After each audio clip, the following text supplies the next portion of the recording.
Please welcome Thijs. Let's have a big hand.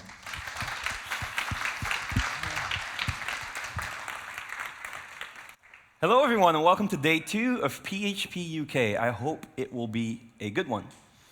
Now, this is not my first PHP UK, it's actually my 7th, and I'm going to use the opportunity to thank them for this platform they've given me to help me become a professional speaker. So, 7th-time PHP UK.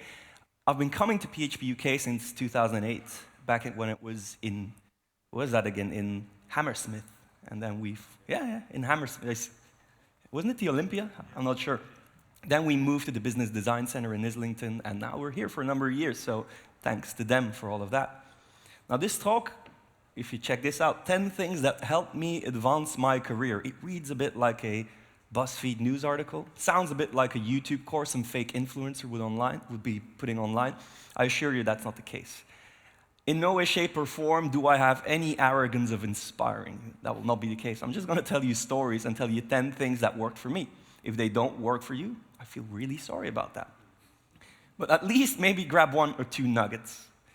Now, there's one weird thing going on for me in this entire situation, is the fact that I'm not 100% confident today, which is a bit weird for someone like myself who makes a living out of speaking. This is my 317th presentation.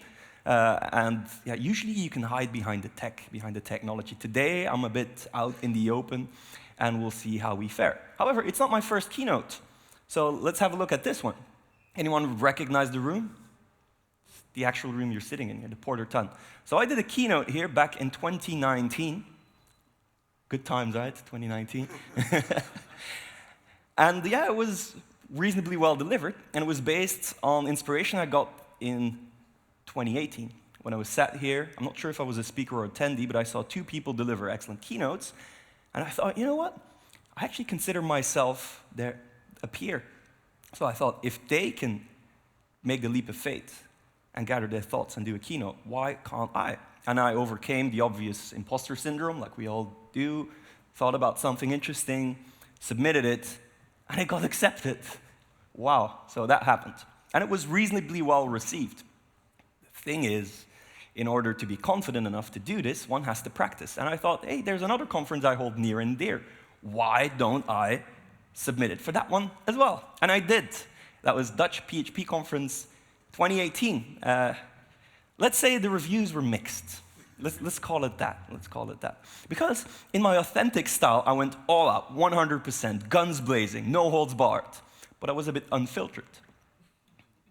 Unfiltered is the word. And I wasn't really balanced and composed in the message I brought. I was caught up in the moment and caught up in my enthusiasm.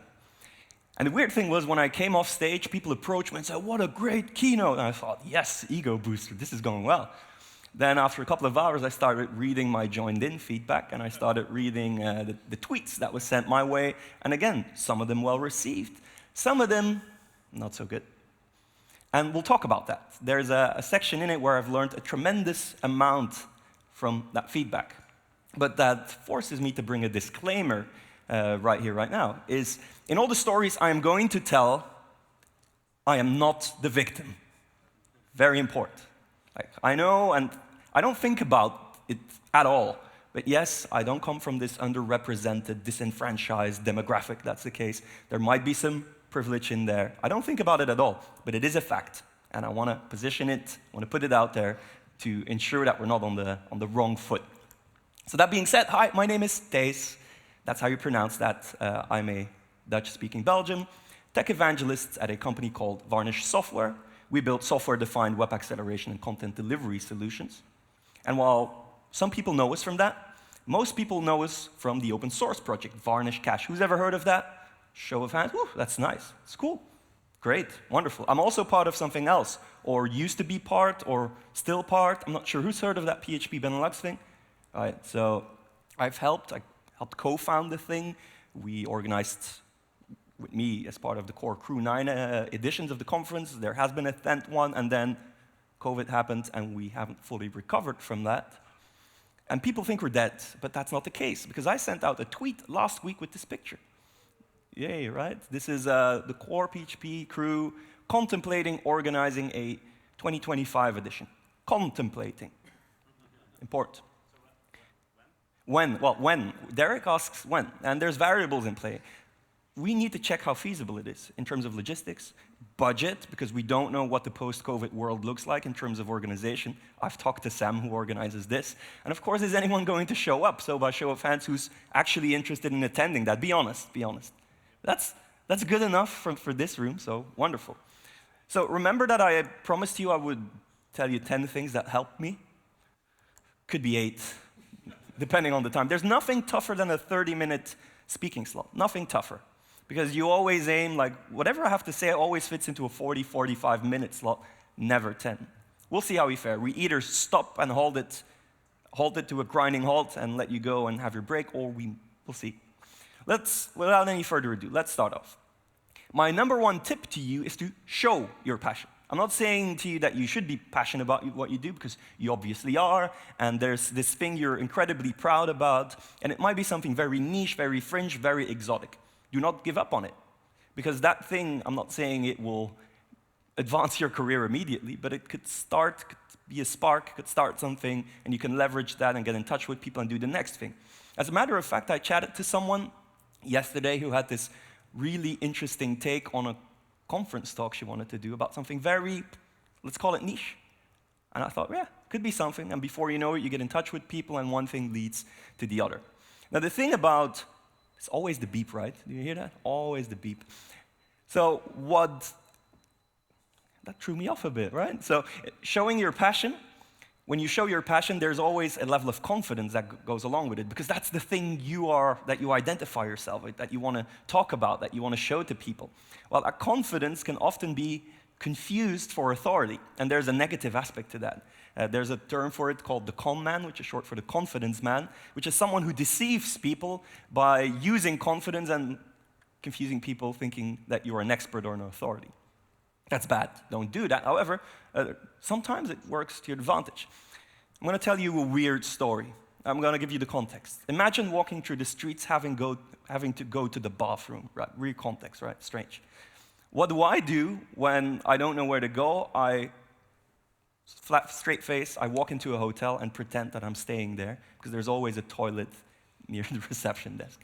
It's a bit of a con man kind of thing. You just walk in, straight confidence, nothing's wrong, you belong there, and do that. My advice with you, use the good part of that, and don't let the imposter syndrome get the better of you. Just act like you belong there, because everyone's nervous. Like, I was asked to do the keynote. I'm not 100% confident, I'm a bit shaky, and that's absolutely fine. But you run the risk of exposing yourself.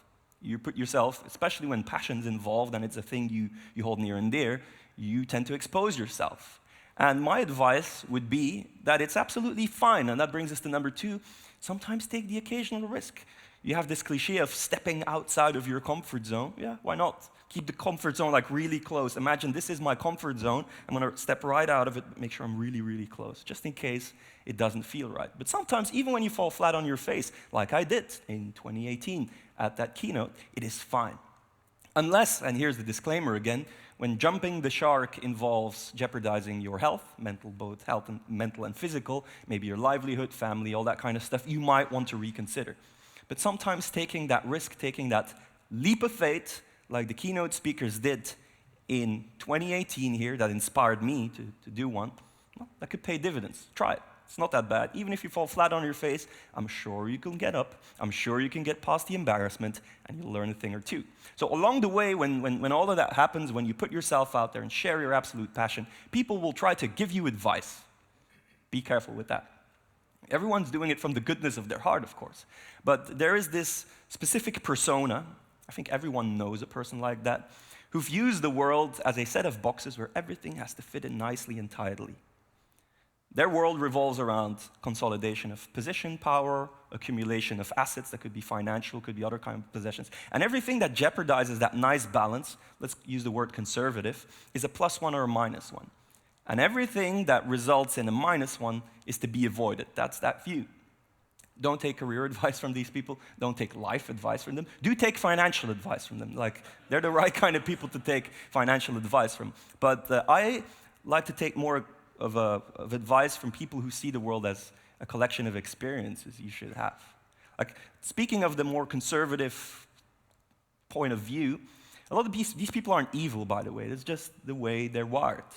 And some of them really project their own limitations on you. I've had that, where people give you advice to really put you down, not because they hate you, but their experiences were a bit frustrating, and they think if I can do it, you can't do it. And that's the wrong approach. Even in school, people advise me, Thijs, do not study anything remotely related to computer sciences. Don't do it, because you lack the basic analytics skills and you lack the math skills. That's 100% correct, right? I don't have any of that. But still, I thought, why exclude me from that? Of course, I'm not going to be the best developer, but I was looking for a way to combine my interest in technology, the fact that I want to help people, and the fact that I love languages and communication. And they said, there's no place in that. Like, go be a translator or a teacher or a lawyer for all I care. Disregard that advice. Someone gave me the advice once to, when I was about to graduate from college, I had to do an internship. Like, why don't you try doing it abroad? It will be a great experience. And I thought, why not?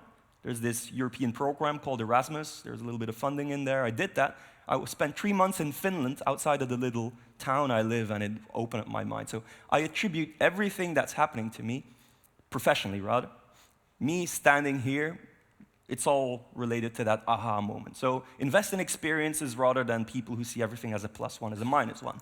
And along the way, that advice will come under the form of criticism. And that's fine. You have to accept that criticism. Try not to dismiss it all the time, because you'll go into that mode where you feel offended by certain criticism. Like, let that soak in for like a couple of minutes and then try to figure out what to learn from it. Because sometimes you're so close and you're stuck in your own bubble that you can't see the world outside of it. I remember this instance where at work I was supposed to do a webinar that had a live demo component in it that was rather complicated. And I thought, you know what? This task comes directly from our CEO, someone who I respect, I look up to, someone I want to please, of course. But that was exactly the person that hired me, so I was like, all right, I'm going to show him. And in order to achieve this right outcome, this good outcome, I automated a lot of the complexities, because, right, it's a live demo, you don't want things to go wrong.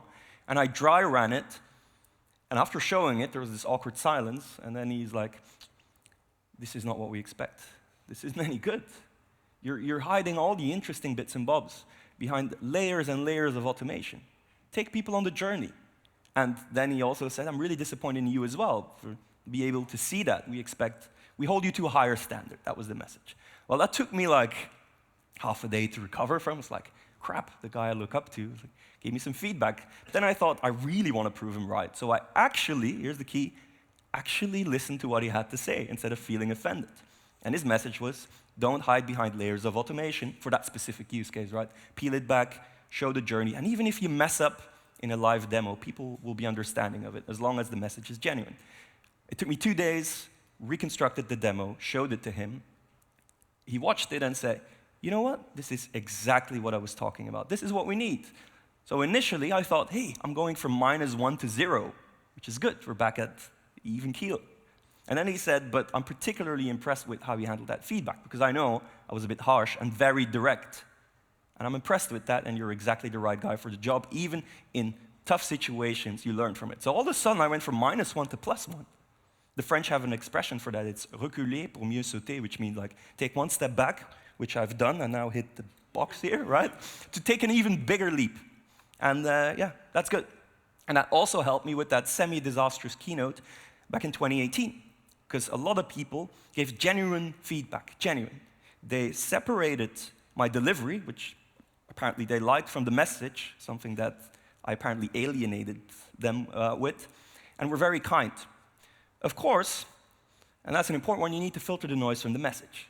Because a lot of people are gonna throw some stuff in that will really put you off.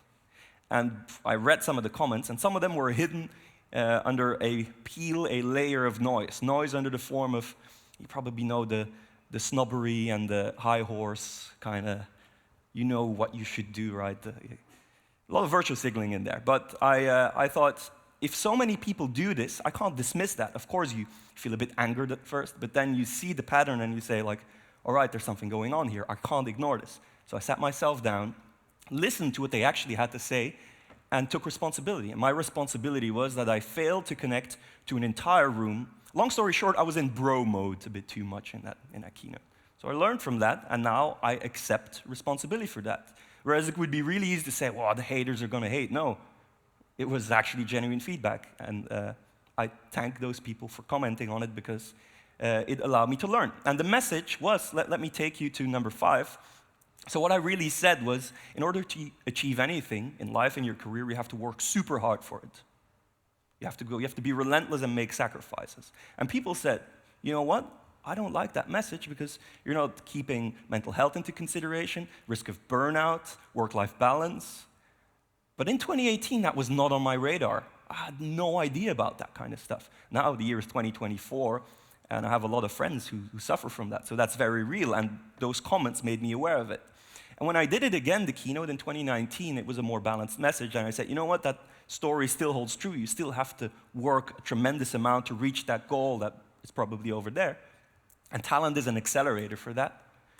But sometimes you have to find a balance. And sometimes, and this is the message, number 5, you have to be patient and accept the consequences of complacency. Sometimes work-life balance forces you to say, you know what, I'm going to leave that be, I'm going to do something else. In my case, that's, am I going to work on the next video that I want to edit, or that website I want to build, or am I going to play EAFC 24 on the PlayStation? The PlayStation often wins. But that's fine, as long as you accept that you'll have to wait longer to reach that goal. And that's a more balanced message, and I hope, right? We'll see how we fare. There'll be feedback. So that's number 5. Number 6, languages are important. Learn a couple. And I'm specifically targeting the UK native audience. I'm looking at you, Rob.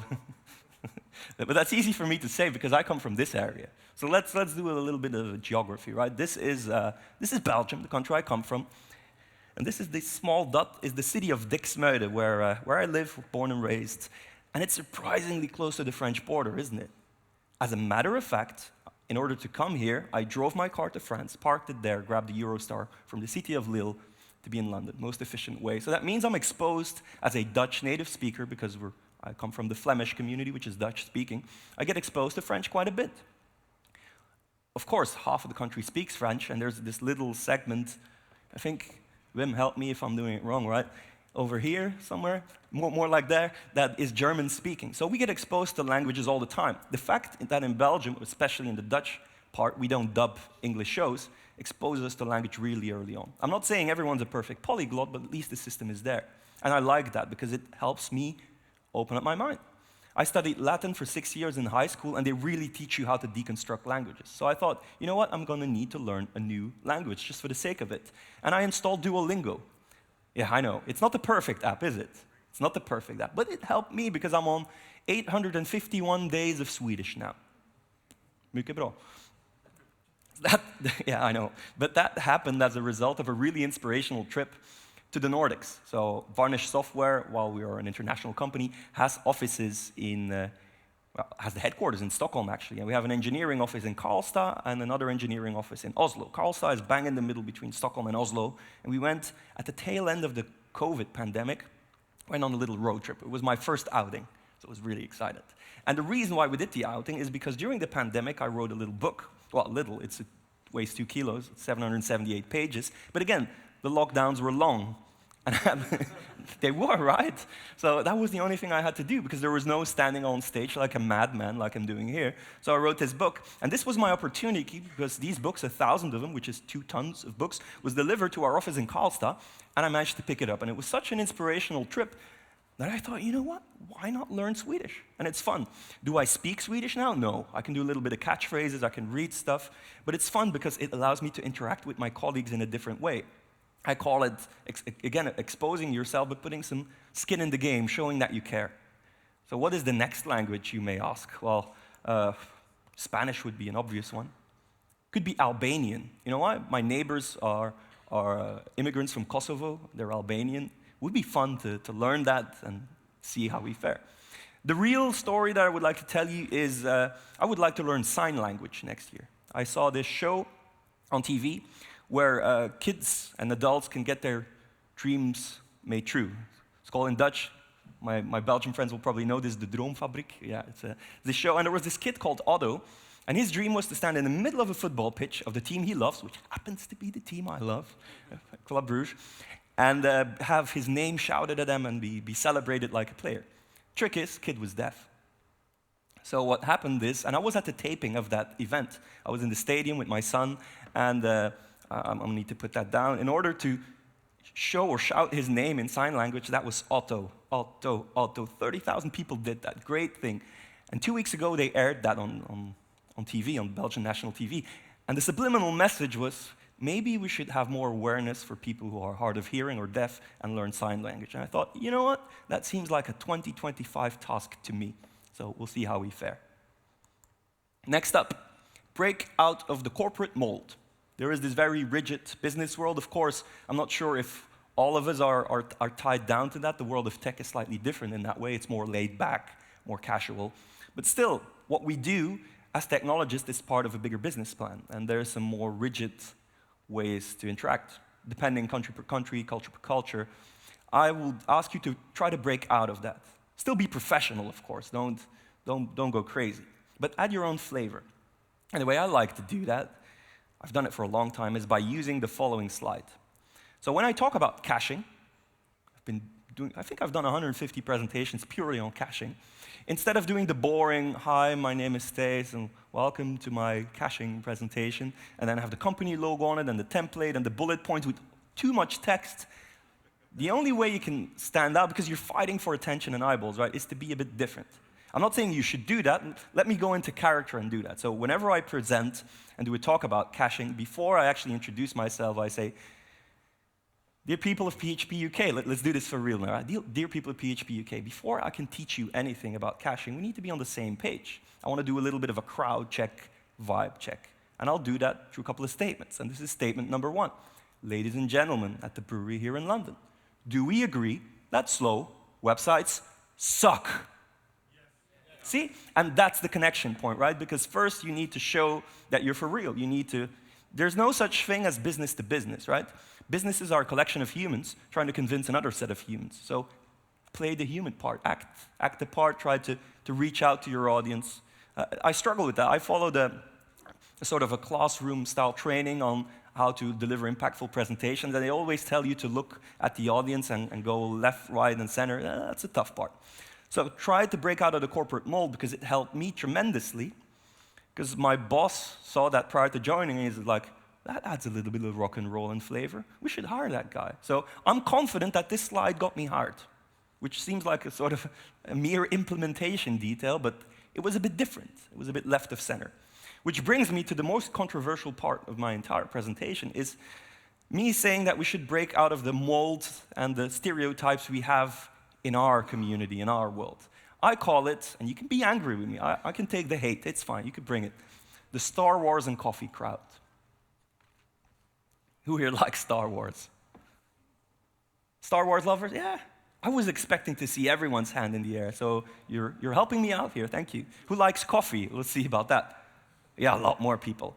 I'm not too big of a fan of Star Wars and coffee. Well, I'm lying. I'm 40 years old, and I drank my first coffee a month ago. I'm learning. I'm trying to ease into it. Still more milk than coffee, but we're learning. So I'm not really bashing that. But what I'm really saying is that there's this set collection of stereotypes surrounding what we call geeks or nerds. I just call it just the tech world. And we should break down those barriers as well. I have no idea how, but, and I'm not trying to be political because I hate being political, but maybe it will result in more inclusive behavior, more diversity in our world. So I'm not saying you should stop watching Star Wars. I will stop watching it. I tried it once because I was sick of all the memes in the slides, so I tried watching it. I fell asleep after 15 minutes. So I thought, none of that Harry Potter stuff for me. I'm deliberately trying to insult you here, right? I'm not a fan of sci-fi. I don't do fantasy, none of that. But still, do I belong in this world after having said that? I'm not sure anymore, but that's the point I'm trying to make. All right, number 8. We've reached 8 already, and I think we still have 5 minutes. Listen to sales and marketing. So I consider myself a marketeer now. I'm no longer a developer, I'm a tech evangelist, and apparently that fits more into marketing these days than it fits into tech, depending on the organization. I consider myself a marketeer now. And my advice would be, please listen to sales, listen to marketing, listen to what they have to say. There seems to be this eternal struggle and competition between the business side of an organization and the tech side of an organization. And working with the different entities, I'm lucky like that, I get to work with everyone. I like my sales colleagues, and I admire what they have to do. Remember, they have to bring in money. They have to convince people to empty their pockets. Try that on the street. It's not easy. And they have to deal with rejection every single day. It's a tough job. Of course, we believe that they sometimes misrepresent us as technologists, and I think we should coach them to help them say the right things, and that's where solution architects come in. But the number one lesson I learned, they had to sit me down once, of how to add value in a conversation. So as a tech evangelist, tech is the gospel. That was the word I was looking for. It's the gospel, right? Technology is everything to me. So whenever I interact with a client or a prospect, I will explain to them how great our technology is and how it can make their lives better. But the thing is, a lot of these people who have purchasing power, who have a budget, all that kind of stuff, they don't really care about the technology. They care about what they can achieve with that technology. And I remember I was on a world tour in 2022. That's a different keynote altogether. And I was in Dubai in a meeting room with a guy that we had to convince about our private CDN solution. And I was like, can I show you the demo? And focusing too much on the demo that it became ridiculous after a while. And after the meeting, our sales folks sat me down in the room and said, Thijs, you need to change the way you talk to some people. Your tech message is valuable, but it doesn't always apply. And each and every one of us at some point in our careers is going to have to interact with a client, a prospect, a partner. They asked me to speak in terms of value proposition, where business value or organizational strategic value comes out of the technology that we use. So if you were to ask me to present Varnish, the technology I represent, in those terms, and I've had plenty of practice, I would say Varnish is a software-defined content delivery and web acceleration tool. The fact that it's software-defined gives you the flexibility to host it on any type of commercial off-the-shelf hardware, managed hosting, cloud-native, or cloud setup. You use it to alleviate the pressure for your origin systems and build a level of resilience, which is key to organizations. You also increase the performance, and if you spread your caches geographically, you reduce end-user latency, which improves the end-user experience. You also do cost cutting, because you alleviate the pressure, there's reduced infrastructure needs, which could lead to, of course, less cost in terms of infrastructure, reduced licensing cost, and maybe more efficiency internally within an organization. So resilience, stability, performance, cost cut. Those are the type of messages I sometimes have to bring. And you can do a one-to-one translation into a technical way of saying that, but sometimes the people don't care. Number 9. I'm actually surprised we reached 9 already. We have 2 minutes more. Build your personal brand. That's a really important one. You probably, I'm not sure everyone's self-employed, but some of you work for a company. And it is expected in some way, shape, or form to do a bit of brand ambassadorship and rep the brand you work for. You sometimes wear, I see Wim wearing a Q.be hoodie. That's the brand he represents. And there's other people wearing company shirts. So that's nice. But you also have to represent your own brand and build yourself up. It's often considered a bit braggadocious, but you have to get past that. Because in order to get some of those opportunities, you have to put yourself out there. If you're going to be passionate about something and spread the word, you need a platform for that. So the way I've done it, I'm not saying it will work for you, is I started building a personal website, sort of a portfolio website. Now, I'm not a developer, so I'm not going to put all the projects that I contribute to on there because it's not that much, but I use it to display the presentations I've delivered, the videos. I want to ensure that this scores well on Google when people type certain keywords that they end up with me. I like that, I maintain that, I use that, I leverage that to get selected for conferences where the organizers don't know me, because I have a little bit of volume that I can show them and say, look, I've done this. The fact that this is recorded and it's going to be online, this keynote, in a couple of hours, I guess. I've heard that Sam does a pretty good job at editing this in real time. Is yet another video to feed the brand, feed the monster. But of course, there's other ways of doing that as well. And there's plenty of platforms you can use to get the job done. Now, the ones on the left and the right requires maybe for most people to step outside their comfort zone. Podcasts are a thing. Maybe we reached a point where there's too many podcasts in the world, but still, if you're up for it, you can talk about technology and build an audience and establish yourself. If you're really confident, let me step to this side of the room, you can use YouTube. YouTube is the second biggest search engine on the planet. Right? If Who does that? You need to know something, learn something, you enter it on YouTube. I do that. If you want to reach an audience, you can do that. I'm going to tell, I have 0 seconds left. We reached exactly the mark. But I'm going to still tell you a story about YouTube. I've told that story many times before. It's something I'm passionate about, and I have a stage now, so I could do that. I was interested in video making, but I had no skills. In 2015, when I got married, a good friend of mine, who's also named Thijs, created a little video compilation about me and about things we did on my bachelor party. And I thought, if he, of all people, who's not technical at all, can do a video, I can do a video. So I started researching it and started educating myself. I was inspired by a set of really influential YouTube influencers. I know, YouTube influencers in 2024, we don't look up to that anymore. But it was 2015, things were still good. And I thought, you know what? I would like to try bringing my GoPro camera to the football stadium and record some videos. And everyone around me said, good luck, that is not going to work. And they were right, it didn't work. It didn't work the first month, it didn't work the second month, it didn't work the third month. The quality was poor, but I learned, and I built, and I didn't give up. And sometimes you have this perfect storm, and the perfect storm was my team was in a position after 11 years of misery to win something. And you could feel it in the stands. And there was this game against one of our rivals where I recorded it in a way that struck a nerve. And I put it on YouTube, people started sharing it, and before I knew it, I had a little bit of an audience, which I built on. And that accumulated until the year 2018, where I made a video that had several 100,000 views for some reason. And I built a brand. This brand, is that important to my professional life? It isn't, but I've learned so much, met so many people, forged friendships, learned tech skills. And from that little fringe niche hobby of mine, turned into something that I use on a daily basis, because I record a lot of video for work, tutorial videos, that kind of stuff. And all those skills I learned purely by vlogging things at a football game. Then I lost a bit of interest because I want to attend the football games and enjoy the game rather than thinking, okay, I need this shot, okay, then it will be halftime, I need a little bit of B-roll, what narrative will we use, what's the angle of the video? It's a bit stressful. So that tailed off a bit, and I think I make 2 videos a year. But still, to this day, on a bi-monthly basis, I walk on the street and some random guy will approach me and say, hey, you're that guy from the videos, right? And then my wife will roll her eyes like, ah.